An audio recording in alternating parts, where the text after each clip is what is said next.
Right now at 5, skeptical of the Good Neighbor rule. An EPA plan cracking down on cross-state pollution is before the Supreme Court, but it might end as quickly as it started. Today, justices appear divided and are inching closer to halting the plan. It's an ambitious effort to cut emissions from power plants and factories to reduce pollution that blows into neighboring states. Let's bring in Chief Legal Analyst Khalif Rhodes into this conversation. So Khalif, let's start with this here. Educate me. What exactly is this Good Neighbor plan? Because I think it's a little more convoluted than it seems. It is, but I mean, that is very basic core. If I got to break it down to like a third grader can understand it, the way that I needed to understand it is the first thing is I have a duty to be good to you if you're my neighbor. So that's the main thing that I need to do is be a good neighbor, right? And so every state has an obligation to create their own Clean Air Act. And if they have done a terrible job at it, that's when the EPA will step in and say, hey, not so fast. Your policy doesn't meet the standard for what we think it should be. So the EPA came in and told 23 states, this is what you should do. This is what we recommend that your plan should be. A couple cases have been in front of the Supreme Court already, and they've said, well, it doesn't apply to those states. And so now you have these 10 remaining states that said we are wanting our states to not be subject to that as well. And so that's what happened. Even if they come back and say this is something that should not go forward,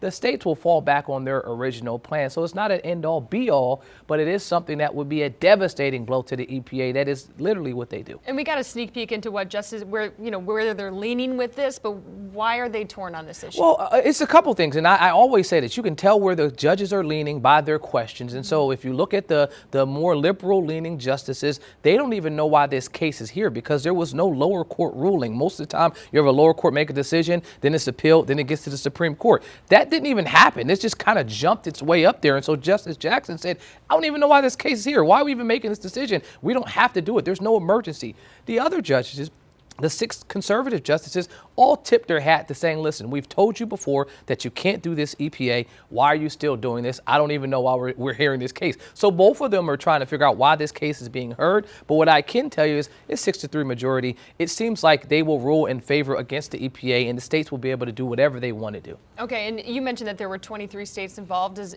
that impact North Carolina at all, or South Carolina? Geographically, it impacts both. I mean, you got Virginia that's subject to this rule, and you have Tennessee that's subject to this rule. And so for us, those 2 states are our neighbors that we'd have their blowback from both their coal and their nuclear plants that are there. Other than that, I don't see anything that affects us locally from this direct ruling. But the essence of its ruling, it is the good neighbor, our 2 neighbors to our north and to our west would defect. So big picture, if this plan is halted, what does that look like? It looks like the states would have kind of carte blanche to do what they want. They can go out there and say, you know what, the EPA, and I guess I can step back and say, this is what the EPA does. They are in enforcement in a regulatory body. And so they come out with these advisory rules or policies, but then they also go out and tell states, hey, your policy or rule doesn't comply with what we're saying. The problem is you have a Supreme Court that doesn't like the EPA or other regulatory agencies stepping in and telling states what to do. So right now, an agency like the EPA is in trouble. All right, something we'll definitely keep our eye on. Khalif, thanks for breaking all that down for us.